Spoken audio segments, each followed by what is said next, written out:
피터팬은 성인인가? 피터팬 증후군이라는 말을 듣고 그런 생각을 하게 되더라고요. 피터팬은 과연 어른인가? 아이인가? 소년인가? 청년인가?에 대해서요. 피터팬 증후군이라는 말 한 번쯤 들어보셨을 수도 있는데요. 그 동화에 나오는 그 피터팬을 예로 들고 성인이 되어서도 현실을 도피하기 위해서 스스로를 어른임을 인정하지 않으려고 하며 타인에게 의존하고 싶어하는 그런 심리를 말하고 있습니다. 저는 참 어른이라는 게 어렵다고 느꼈습니다. 우리나라로 예를 들면 법적인 나이는 성인 19세 이상, 술과 담배를 합법적으로 구매가 가능할 때인데, 그러면 19세, 딱 19세가 됐을 때 어른으로서 살아갈 수 있는 사람이 과연 우리나라 또는 전 세계에 얼마나 되냐는 겁니다. 일단 제가 생각하는 어른을 얘기해 드릴게요. 혼자 생활이 가능한 사람을 어른이라고 생각합니다. 의식, 주, 혼자 해결할 수 있는 사람, 그것이 어른이 아닐까 생각합니다. 그러나 19살이라는 나이에 과연 어른이 될 수 있는 사람이 얼마나 있을까요? 대학교만 졸업해도 여자는 24, 남자는 보통 26살입니다. 이게 최소예요. 19에 졸업하고 고등학교를 졸업하고 대학교 졸업했을 때의 최소 나이죠. 그러나 24살, 26의 나이에도 성인이 되기는 어렵습니다. 물론 이제 제가 정한 기준의 성인이긴 하지만 혼자 독립해서 완벽하게 혼자 산다는 성인이 되는 게 굉장히 어렵습니다. 국가에서 정해준 청년이 왜 35살인지 알 것 같았습니다. 자, 그러면 피터팬 증후군은 몇 살이 넘어야 피터팬 증후군이라고 할 수 있을까요?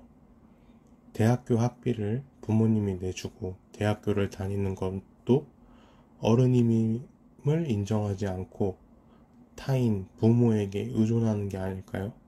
그럼 대학생까지는 피터팬 증후군인 걸까요? 대학교를 졸업하게 되면 과연 완전한 독립을 이룰 수 있을까요?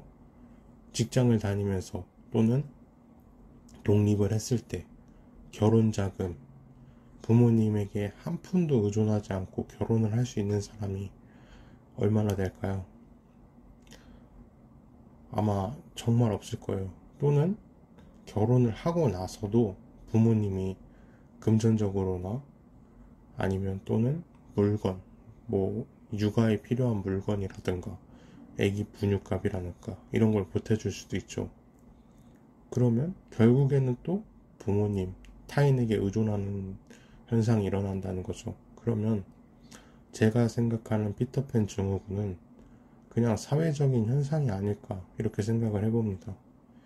이번에는 피터팬으로 넘어가 보겠습니다. 피터팬은 과연 몇 살일까요?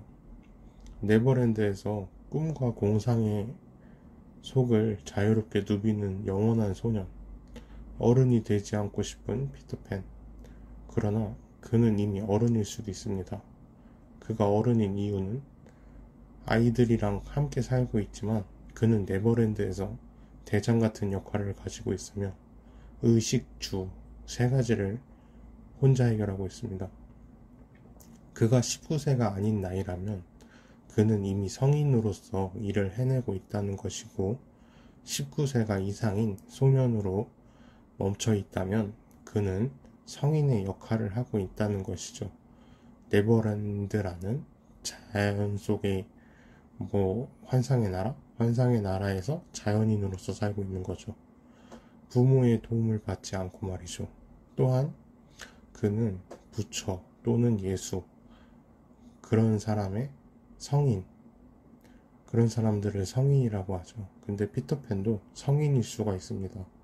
네버랜드에서 그가 소년이라는 시간으로 얼마나 지냈는지 모르지만 오랜 시간을 소년으로 살 수가 없습니다. 비록 육체는 소년일지라도 수많은 경험과 시간이 피터팬이라는 사람을 성숙하게 만들고 성장하게 만들 것이며, 네버랜드는 만약에 피터팬이 네버랜드에서 100년을 넘게 살고 또 뭐 200년, 1000년을 살았다면 그 오랜 시간을 살면서 피터팬의 철학과 종교적인 측면에서는 이미 현자를, 지구상에 있는 모든 현자를 뛰어넘는 성인이 될 것입니다. 물론 뭐 과학이나 수학 이런 면에서는 뭐 과학자들 이런 사람을 뛰어넘지 못할지 몰라도 철학과 종교적인 면 또는 사람의 인성은 이미 완성이 되고, 완성이 된 걸 넘어서 훨씬 더 발전을 했다는 것이죠. 여러분은 이런 생각을 해본 적이 있는지 참 궁금한데 재밌게 들어줬으면 좋겠습니다.